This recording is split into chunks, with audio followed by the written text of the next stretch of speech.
Good morning everyone. So I hope कि distance और displacement आपने स्टडी कर लिया है and today we are going to start from the next topic. तो ये जो आपके जितने भी टॉपिक्स हैं ये सारे आपके नाइन्थ क्लास जैसे हैं। जैसे नाइन्थ में आपने स्टडी किया था बिल्कुल वैसे ही टॉपिक्स आपके 11th क्लास की स्टार्टिंग में है। जो काइनेमेटिक्स है आपका, तो मैंने कल भी बताया था कि काइनेमेटिक्स जो है वो मोस्टली जो स्टार्टिंग वाला पार्ट है वो सारा आपका नाइन्थ वाला ही है। थोड़े से कॉन्सेप्ट्स डिफरेंट हैं और जितने भी डिफरेंट कॉन्सेप्ट्स हैं वो आपको जो है टाइम टू टाइम बीच में बता दिए जाएंगे। बाकी आप जो डेफिनीशंस और फार्मूले पढ़ कर आए हैं दोज आर सेम। तो अब जो न्यू कॉन्सेप्ट यहाँ पर, न्यू मीन्स जो नेक्स्ट टॉपिक आ रहा है यहाँ पर, दैट इज़ स्पीड। तो आपको पता है कि डिस्टेंस के बाद में जो नेक्स्ट स्केलर क्वांटिटी है दैट इज़ स्पीड। तो स्पीड क्या होती है, जैसा आपको पता है कि स्पीड जो है वो उससे हम ये ऑब्ज़र्व करते हैं कि किसी ऑब्जेक्ट का जो मोशन है वो फास्ट है या स्लो है। तो फास्ट या स्लो मोशन को ऑब्ज़र्व करने का तरीका ये है कि जो स्पीड है उसके लिए कोई डायरेक्ट स्केल नहीं होता है जिससे उसका मेज़रमेंट प्रॉपरली किया जा सके। स्पीड जो है वो दो क्वांटिटीज़ पर डिपेंड करती है और वो जो दो क्वांटिटीज़ हैं those are distance and time. तो आपने जैसा कि नाइन्थ में स्टडी किया था कि डिस्टेंस और टाइम की नीड क्यों होती है स्पीड में, क्योंकि अगर हमें ये पता करना है कि suppose that two vehicles are there on the road और उनमें से एक व्हीकल जो है वो ज़्यादा डिस्टेंस कम टाइम में कवर कर रहा है और दूसरा कम डिस्टेंस ज़्यादा टाइम में कवर कर रहा है, तो जो टाइम कम ले रहा है डिस्टेंस ज़्यादा कवर कर रहा है इसका मतलब वो फास्ट है और जो इसका अपोजिट है वो स्लो है। तो इसका मतलब स्पीड का मेज़रमेंट हम डिस्टेंस और टाइम से करते हैं। तो डिस्टेंस अगर ज़्यादा कवर हो रही है इसका मतलब स्पीड ज़्यादा है, लेकिन अगर टाइम ज़्यादा लग रहा है तो इसका मतलब स्पीड कम है। तो इसीलिए इन दोनों क्वांटिटीज़ को इस तरह से सेट किया गया है कि ये जो डिस्टेंस है it will be in numerator और टाइम जो है that will be in denominator. तो डिस्टेंस और टाइम का जो रेशियो होता है that is called speed. Okay, तो इसी से डेफिनेशन बनती है कि स्पीड क्या होती है। It is distance per unit time covered by a body. उसके बाद आता है फार्मूला। फार्मूले के बाद आती है कि किस टाइप की क्वांटिटी है। तो आपको पता है क्योंकि स्पीड जो है वो डिपेंड करती है डिस्टेंस पे, तो इसलिए स्पीड जो है वो कैसी क्वांटिटी होगी, स्केलर। ओके, और उसकी जो एसआई यूनिट होगी स्पीड की that is metre per second. ठीक है, तो इतना पोर्शन जो है ये सब कुछ सेम है, ये वैसा ही है जैसा आपने स्टडी किया था नाइन्थ में। उसके बाद आते हैं टाइप्स ऑफ स्पीड। तो थोड़े से टाइप्स जो हैं स्पीड के ये भी आप नाइन्थ में पढ़ कर आए हैं। जैसे स्पीड के टाइप्स में आता है यूनिफॉर्म स्पीड। तो चाहे यूनिफॉर्म स्पीड हो या यूनिफॉर्म मोशन हो, लगभग लगभग दोनों की डेफिनेशंस एक ही जैसी हैं। तो यूनिफॉर्म स्पीड का मतलब होता है कि बॉडी अगर इक्वल डिस्टेंसेस कवर कर रही है इक्वल टाइम में, इक्वल इंटरवल ऑफ टाइम में इक्वल डिस्टेंस कवर हो रही है, तो उसकी स्पीड कैसी है, यूनिफॉर्म है। क्योंकि यूनिफॉर्म वर्ड का जो अदर मीनिंग होता है दैट इज़ कांस्टेंट। ओके, तो इसमें हम चाहें तो एक ऐसी टेबल भी बना सकते हैं कि this side distance and this side time, और डिस्टेंस मान लीजिए मीटर में है और टाइम मान लीजिए सेकंड में है। तो जब हम इस टेबल में दोनों साइड वैल्यूज़ पुट करते हैं तो वी गेट लाइक दिस कि मान लीजिए सबसे पहले 10 मीटर डिस्टेंस कवर होती है 5 सेकंड में। उसके बाद आगे बढ़ते हैं 20 मीटर डिस्टेंस कवर हो रही है 10 सेकंड में। उसके बाद आगे बढ़ेंगे तो 30 मीटर कवर हो रही है 15 सेकंड में। और नेक्स्ट का आइडिया आप अपने आप से लगा सकते हैं कि अगर 40 मीटर है तो कितना टाइम लगेगा, 20 सेकेंड। तो इसका मतलब डिस्टेंस और टाइम के बीच एक प्रॉपर रेशियो चल रहा है। तो अगर बॉडी जो है इक्वल डिस्टेंस कवर करती है इक्वल इंटरवल ऑफ टाइम में, तो हम बोलते हैं कि उसकी स्पीड जो है वो कांस्टेंट है। क्योंकि आप इसमें किसी भी पेयर को सॉल्व करें, जैसे आप मान लीजिए ये पेयर सॉल्व कर रहे हैं तो आपने डिस्टेंस अपॉन टाइम किया तो आंसर कितना आ रहा है स्पीड का 2। इसी तरह से इस पेयर से किसी भी पेयर से आप सॉल्व करें तो आपको हर एक बार में स्पीड का आंसर सेम मिलेगा। तो यही जो है ये कहलाता है कि स्पीड कैसी है, यूनिफॉर्म है, कांस्टेंट है। तो अगर बॉडी इक्वल डिस्टेंस कवर करेगी इक्वल इंटरवल ऑफ टाइम में तो इसका मतलब उसकी स्पीड कैसी है, यूनिफॉर्म और कांस्टेंट। उसके बाद इसी का जस्ट अपोजिट केस होता है वेरिएबल स्पीड। तो अगर स्पीड जो है वो वेरी कर रही है, वेरी करने का मतलब लगातार चेंज हो रही है, या फिर हम ये बता सकते हैं कि अगर बॉडी जो है वो अनइक्वल डिस्टेंसेस कवर कर रही है इक्वल इंटरवल्स ऑफ टाइम में। इसका मतलब ये हुआ कि जैसे अभी आपने एक टेबल बनाई थी डिस्टेंस और टाइम वाली, तो उसमें टाइम तो सपोज दैट वही रहता है 5, 10, 15, 20, लेकिन जो डिस्टेंस है उसमें चेंजेस कैसे हो रहे हैं कि मान लीजिए डिस्टेंस पहले 10 थी, फिर हो जा रही है 13, फिर 17 हो जा रही है। तो इसका मतलब अनइक्वल चेंज है। पहले 10 थी, फिर 3 मीटर इंक्रीज़ हुई, फिर 4 मीटर इंक्रीज़ हुई, डिक्रीज़ भी हो सकती है। तो जहाँ कहीं भी ऐसा होता है कि बॉडी जो है वो टाइम तो हम चेंज नहीं कर सकते क्योंकि टाइम हमेशा इक्वली ही इंक्रीज़ होगा, लेकिन अगर डिस्टेंस अनइक्वल इंक्रीज़ हो रही है तो इसका मतलब कि जो नेक्स्ट वाला जो एक डिस्टेंस है, जैसे हम पहले कह रहे थे कि 10 मीटर का डिस्टेंस जो है वो हर एक 5 सेकंड में कवर हो रहा था, तो अब आगे वाला जो डिस्टेंस है वो कितने टाइम में कवर होगा इसका हम आइडिया नहीं निकाल सकते क्योंकि सभी में जो चेंजेस हैं वो अनइक्वल हैं। तो इसको बोलते हैं वेरिएबल स्पीड। तो वेरिएबल जो है वो इंक्रीज़ भी हो सकती है और डिक्रीज़ भी हो सकती है। हर एक पेयर में आंसर जो स्पीड का होगा वो अलग होगा। तो जो यूनिफॉर्म स्पीड होती है उसका एग्जांपल हम ले सकते हैं कि जैसे ट्रेन का जो मोशन होता है तो हर एक प्लेटफॉर्म से लेकर दूसरे प्लेटफॉर्म तक जाने में वो एक ही स्पीड से ट्रैवल करती है। ऐसा नहीं होता है कि कहीं किसी जगह पे उसकी स्पीड ज़्यादा होगी और किसी नेक्स्ट वाले स्टेशन पे स्पीड कम हो जाएगी। तो ये यूनिफॉर्म स्पीड है। वेरिएबल स्पीड कहाँ होती है, जहाँ पर जैसे किसी जगह अगर रोड प्लेन है, रश नहीं है, तो वहाँ स्पीड इंक्रीज़ हो जाएगी, और जहाँ पर रश होता है, क्राउडी रोड होता है, वहाँ पर स्पीड अपने आप से कम हो जाती है। तो यही कहलाती है वेरिएबल स्पीड, यानी कि स्पीड का वेरी करना, कम या ज़्यादा होना। तो ये सब प्रैक्टिकली नेचर में आपने देखा होगा कि कहाँ कहाँ ऐसा होता है। तो यूनिफॉर्म वेरिएबल। इसके बाद एक और टाइप आता है स्पीड का, वो है एवरेज स्पीड। तो एवरेज स्पीड कैसी होती है, जैसे मैंने अभी आपको एग्जांपल दिया था कि डिस्टेंस और टाइम जो है स्लॉट्स में डिवाइडेड है। एक पूरी बहुत बड़ी जर्नी है और उस जर्नी के छोटे छोटे पार्ट्स बने हैं। ऐसा मोस्टली कहाँ होता है, वैसे ही जैसे ट्रेन का मोशन है या बड़े बड़े जितने भी मोशन हैं उनमें छोटे छोटे पार्ट्स बने हैं कि इतना डिस्टेंस इतने टाइम में बॉडी कवर करके आ रही है। तो जहाँ भी स्लॉट्स में डिवाइडेड होता है मोशन, तो वहाँ पर एवरेज स्पीड निकाली जाती है कि ऑन एन एवरेज जो व्हीकल है वो कैसे करके चल रहा है। तो जैसे ट्रेन का ही मोशन अगर ऑब्ज़र्व करें तो ट्रेन जो है वो पहले जब प्लेटफॉर्म से चलती है तो प्लेटफॉर्म पे चलने से पहले रेस्ट पे होती है 0 स्पीड। उसके बाद फिर धीरे धीरे एक्सेलरेट करती है, मतलब उसकी स्पीड बढ़ती है।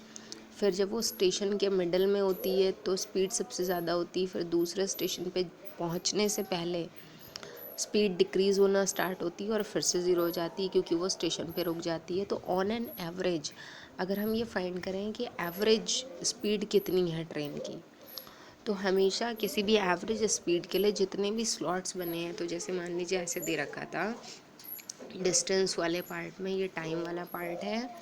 तो डिस्टेंस वाले पार्ट में दिया है, मान लीजिए पहला 15 मीटर जो है उसने कवर किया 10 सेकंड में, और दूसरा 20 मीटर कवर किया उसने 20 सेकंड्स में। तो इस तरह से जो है वो स्लॉट्स बने हैं 2। तो अगर आपको एवरेज स्पीड फाइंड करनी है तो आप क्या करेंगे, यहाँ फार्मूला लिखा है total distance upon total time. तो आप क्या करेंगे, ये जो डिस्टेंस है इसको ऐड कर लेंगे न्यूमरेटर में 15 + 20 अपॉन डिनोमिनेटर में टोटल टाइम कर लेंगे, टाइम को ऐड कर लेंगे। ओके। तो total distance upon total time जो होता है वो कहलाता है एवरेज स्पीड। ओके, तो ये एवरेज स्पीड है। तो एवरेज स्पीड का कॉन्सेप्ट यूज़ कहाँ करते हैं, जहाँ पर बहुत बड़ा मोशन होता है, जर्नी बहुत ज़्यादा है, बहुत बड़ी है और उसके पार्ट्स बने हैं, तब हमें एवरेज स्पीड फाइंड करनी होती है। उसके बाद एक लास्ट पार्ट, क्योंकि ये 4 पार्ट्स आपको हर एक जगह मिलेंगे, हर एक हेडिंग में मिलेंगे, चाहे वो स्पीड हो, वेलोसिटी हो या एक्सेलरेशन हो। तो इसके बाद लास्ट पार्ट आता है इंस्टेंटेनियस स्पीड। तो कभी कभी ऐसा भी होता है, जैसे अभी मैंने आपको बताया था कि बहुत बड़ी जर्नी है और उसके पार्ट्स बने हैं, तो आपको उतनी बड़ी जर्नी में किसी पर्टिकुलर इंस्टेंट पे अगर स्पीड फाइंड करना पड़े, ओके, जैसे मान लीजिए किसी बॉडी को पूरा मोशन कवर करने में लग रहे हैं 30 सेकेंड्स, ठीक है, 30 सेकेंड्स लग रहे हैं। तो मान लीजिए आप किसी पर्टिकुलर सेकंड पे, मान लीजिए 5th सेकंड पे या 7th सेकंड पे या 10th सेकंड पे, किसी भी पर्टिकुलर सेकंड पे आप उस व्हीकल की, उस चीज़ की स्पीड फाइंड कर रहे हैं। तो किसी पर्टिकुलर इंस्टेंट पे जो हम स्पीड फाइंड करते हैं वो कहलाती है इंस्टेंटेनियस स्पीड। यानी कि बहुत बड़े मोशन में एक छोटा सा जो टाइम इंटरवल लेकर उस पर स्पीड फाइंड करेंगे वो इंस्टेंटेनियस कहलाएगी। तो the speed of an object at any particular instant of time is called instantaneous speed. और इसका जो फॉर्मूला होता है, क्योंकि जो इंस्टेंटेनियस स्पीड है वो बहुत छोटी होती है, बहुत कम वैल्यू होती है, पूरे मोशन का बहुत छोटा सा पार्ट होता है, तो इसलिए जो सिंबल यहाँ यूज़ करते हैं वो सिंबल डी होता है। जैसे आपको पता है स्पीड का फॉर्मूला एस अपॉन टी था, तो एस को एक्स भी लिख सकते हैं, लेकिन यहाँ पर दोनों के साथ में टी और एक्स के साथ में डी लगा देते हैं, क्योंकि डी जो है वो सिंबल है डिफरेंशिएशन का। यहाँ बहुत इम्पॉर्टेंट 2 कॉन्सेप्ट्स और पढ़ेंगे आप, मैथमेटिकल कॉन्सेप्ट्स हैं वो, डिफरेंशिएशन और इंटीग्रेशन। तो डिफरेंशिएशन का मतलब होता है जब कोई बहुत बड़ा मोशन होता है तो उस पूरे मोशन को एक साथ ऑब्जर्व करना बहुत मुश्किल होता है। जैसे एक बहुत कॉमन एग्जांपल मैं दे रही हूँ, जैसे मान लीजिए इतनी बड़ी लेंथ है, तो इतनी बड़ी लेंथ को अगर आप एक बड़े से स्केल से मेज़र करेंगे तो उसमें एरर्स होने के, मिस्टेक्स होने के चांसेस ज़्यादा हैं। और अगर आप ऐसा करें कि इसके छोटे छोटे पार्ट्स को मेज़र करके उसके बाद उनको ऐड करें तो एरर्स के चांसेस कम होंगे। तो उसी तरह से जब भी हमें कोई बड़ा मेज़रमेंट हमारे पास होता है तो हमारे पास एक मेथड है कि पहले हम उसको छोटे पार्ट्स में डिवाइड करते हैं। ये तरीका जो पार्ट्स में डिवाइड करने का होता है ये कहलाता है डिफरेंशिएशन, ओके। और फिर बाद में हम उन सारे पार्ट्स को सम अप कर देते हैं, ये कहलाता है इंटीग्रेशन। तो मैथमेटिक्स में ये 2 टर्म्स यूज़ होते हैं और ये इसलिए यूज़ होते हैं कि इनसे जो मेज़रमेंट होता है वो बहुत ही एक्यूरेट और प्रॉपर होता है। तो उसी तरह से एक बड़ी सी जर्नी में की एक छोटे से पार्ट की स्पीड फाइंड कर ली, तो उसमें ये दोनों में डी सिंबल लगेगा और ये डी सिंबल है, ये मत सोचिएगा ये कैंसिल आउट हो जाएगा, दोनों में आ रहा है। तो जैसे अगर आप लिख रहे हैं 3 × 5, तो ये जो इंटू है this is only the symbol, और जब मल्टीप्लाई हो जाएगी तो अपने आप से ये हट जाएगा। तो इसी तरह से यहाँ डी लेटर भले ही यूज़ हो रहा है लेकिन ये सिंबल है, किस चीज़ का सिंबल है, डिफरेंशिएशन का। तो v is equal to d x over d t, या फिर आप इसको ये भी बोल सकते हैं कि rate of change of distance with time. तो d ओवर डी टी जो है ना वो रेट ऑफ चेंज कहलाता है, मतलब कितनी चेंज हो रही क्वांटिटी। तो यहाँ किसका रेट ऑफ चेंज है, rate of change of distance with time. जैसे याद होगा आपने न्यूटन का सेकेंड लॉ जब आप पढ़ रहे थे तो वहाँ लिखा था F is equal to d p upon d t. तो मैंने आपको बताया था कि ये क्या है, rate of change of momentum with time. तो ये जो d ओवर डी टी है ये रेट ऑफ चेंज कहलाता है कि टाइम के साथ क्वांटिटी कितना चेंज हो रही है, ठीक है। तो इंस्टेंटेनियस वाले का बहुत रोल है, क्योंकि आगे जाके आपको क्या पढ़ना है, डिफरेंशिएशन और इंटीग्रेशन। तो D x over d T जो है ये कैसी स्पीड है, इंस्टेंटेनियस है। तो इस पर बेस्ड न्यूमेरिकल्स भी आएंगे, अभी मैं आपको बताऊंगी। उसके बाद एक ये टॉपिक आएगा है, बहुत इजी है ये, स्पीडोमीटर और ओडोमीटर दोनों के नाम आपने सुने होंगे। ओडोमीटर कौन सी डिवाइस है, जो डिस्टेंस मेज़र करने के काम आती है, और स्पीडोमीटर जो है वो कौन सी डिवाइस होती है, जो स्पीड मेज़र करने के लिए यूज़ होती है। उसके बाद फिर आपका कॉन्सेप्ट आ रहा है वेलोसिटी। तो जैसा कि आप जानते हैं कि स्पीड और वेलोसिटी में क्या डिफरेंस होता है। तो वेलोसिटी जो होती है एक्चुअली वो स्पीड विद डायरेक्शन है।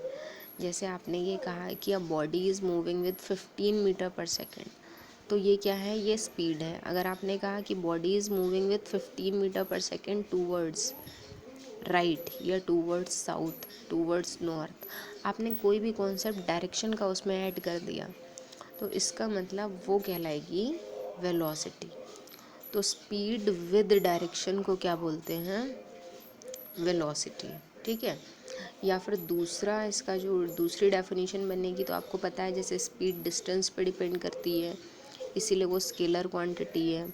तो इसी तरह से जो वेलोसिटी होती है वो डिपेंड करती है डिस्प्लेसमेंट पे। तो वेलोसिटी का फॉर्मूला आप बता सकते हैं कि it is displacement per unit time. तो ये कहलाती है आपकी वेलोसिटी। तो क्योंकि वेलोसिटी डिस्प्लेसमेंट पे डिपेंड करती है, तो वेलोसिटी वेक्टर क्वांटिटी होती है। बाकी इसका सिंबल और इसकी एसआई यूनिट ये सभी कुछ जो हैं वो स्पीड के ही जैसे होते हैं। तो वेलोसिटी टॉपिक में आप इतना नोट करेंगे। फिर आएंगे टाइप्स। तो जो 4 टाइप्स आपने पढ़े हैं वो आप एक्सेलरेशन में भी पढ़ेंगे, वेलोसिटी में भी पढ़ेंगे और स्पीड में भी पढ़ेंगे। यहाँ तक सब कुछ बेसिक कॉन्सेप्ट्स में ही चल रहा है। जो मेन आपका डेरिवेशन स्टार्ट होगा वो वही है जो आपने 9th में पढ़ा था, इक्वेशंस ऑफ मोशन, लेकिन आपने वहाँ पर ग्राफिकल मेथड से ड्राइव की थी। और अब आपको इक्वेशंस ऑफ मोशन जो है वो कैलकुलस मेथड से ड्राइव करनी है। और कैलकुलस मेथड जो है वो यही इंटीग्रेशन और डिफरेंशिएशन वाला जो मेथड है यही कहलाता है कैलकुलस मेथड। ओके। तो चलिए टाइप्स मैं बता दे रही हूँ। जैसे यूनिफॉर्म वेलोसिटी, जैसे यूनिफॉर्म स्पीड थी वैसे यूनिफॉर्म वेलोसिटी है। तो आपने कहा था कि अगर इक्वल डिस्टेंस इक्वल टाइम में कवर करती है, तो यहाँ बोलेंगे equal displacement. If a body covers equal displacements in equal intervals of time, then its velocity is uniform. Okay. तो सब कुछ ही आपको लिखना है, जैसे मैं बता रही हूँ वैसे ही नोट डाउन करते जाएंगे, क्योंकि बस एक वर्ड चेंज करना है, डिस्टेंस को हटाना है और डिस्प्लेसमेंट को लाना है। फिर आता है वेरिएबल वेलोसिटी। तो वेरिएबल वेलोसिटी कौन सी होती है, वेरिएबल का मतलब है यहाँ पर if a body covers unequal displacements and equal intervals of time. इसी तरह से आता है एवरेज वेलोसिटी। तो एवरेज वेलोसिटी का मतलब है कि total displacement upon total time.